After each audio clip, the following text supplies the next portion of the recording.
කතාවට ගොඩක් ආදරෙන් පිළිගන්නවා. තුන්වන හමුව. අලුයම 4 පසුවෙමින් තිබුණා. කොම්පඤ්ඤ වීදියේ තම නවාතැනින් පිටත් වුණ නේහා පැති බෑගයත් කරේ එල්ලගෙන රැකියාව සඳහා පාළු පාර දිගේ ගමන් කළා. අලුයම සිදුවීමත් එක්ක අද නම් ඇගේ ඇස් දෙකට නින්දක් නොආ තරම්. ඇය ගමන් ගත්තෙත් ඒ සිදුවීම ගැන තවමත් පසුවන කම්පනයෙන්. කවුද ඒ මිනිහා? මගේ කුස්සියේ ජනේලෙන් පැනලා එළියට යන්න පුළුවන් කියලා දන්නවනම් මේ අවට කෙනෙක් වෙන්න ඕනනේ. ඒත් කවුද? නේහා හිතමින් යනවා.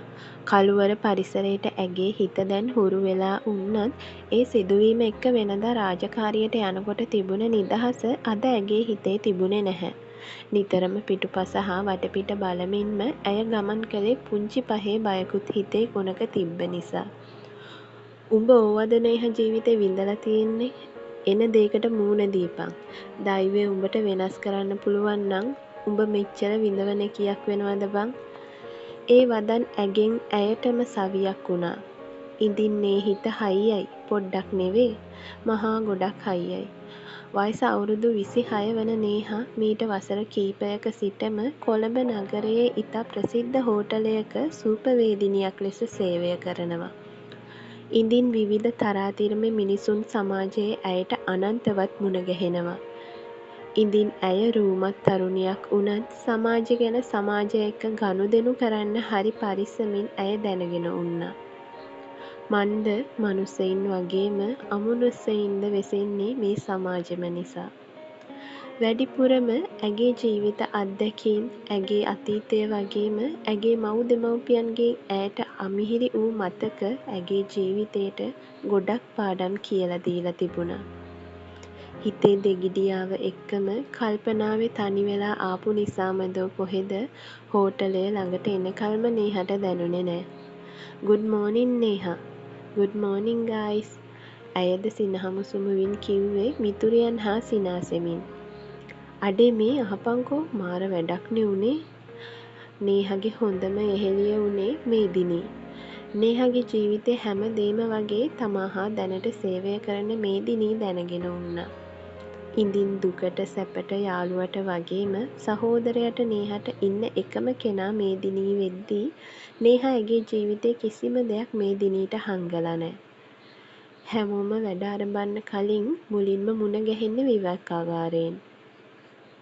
ඉඳින් තවත් කිහිප දෙනෙක් එහි සිටියා. "හිටපන්කෝ මම හෙමින් කියන්නම්." නේහා එහෙම කියලා මේ දිනී එක්ක ඉක්මනින් හෝටලේ නිල ඇඳුමට මාරු වුණා. "අඩෝ පරිස්සමෙන් බං. උඹ මම නිසා අමාරුවේ වැටෙන්න එපා. උන් හොඳ මිනිස්සු නෙවේ බං.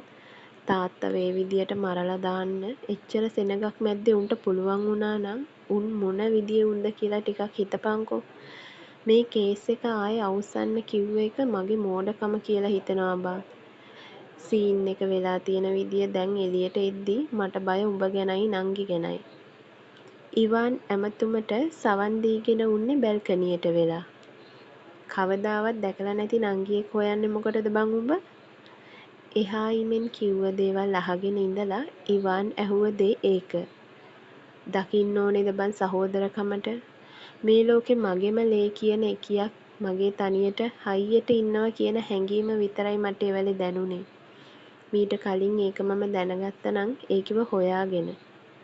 "අඩෝ මේ නිකන් කින්ඩිය දාන්න එපා හරි. ඇයි උඹ කියන්නේ මට ඒකිව හොයාගන්න බැරි වෙයි කියලාද?" ඉවාන් කියද්දී ඔහුගේ මිතුරා හිනා වෙන හඬ ඔහුට ඇසුණා.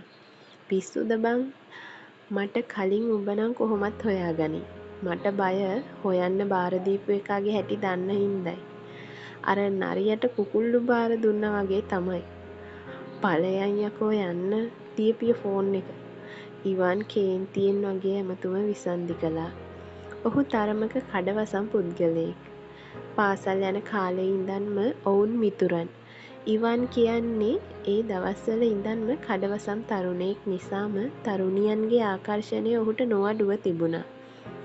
ඉඳින් ඉවාන් මේ දිනවල වෙසෙන්නේ කොළඹ නගරයේ. ඒ තම මිතුරාගේ රාජකාරියකට නොමදව වෙහෙසෙමින්. "ඔක්කොටෝම කලින් මම තැන්පත් වෙන්න ඕනේ.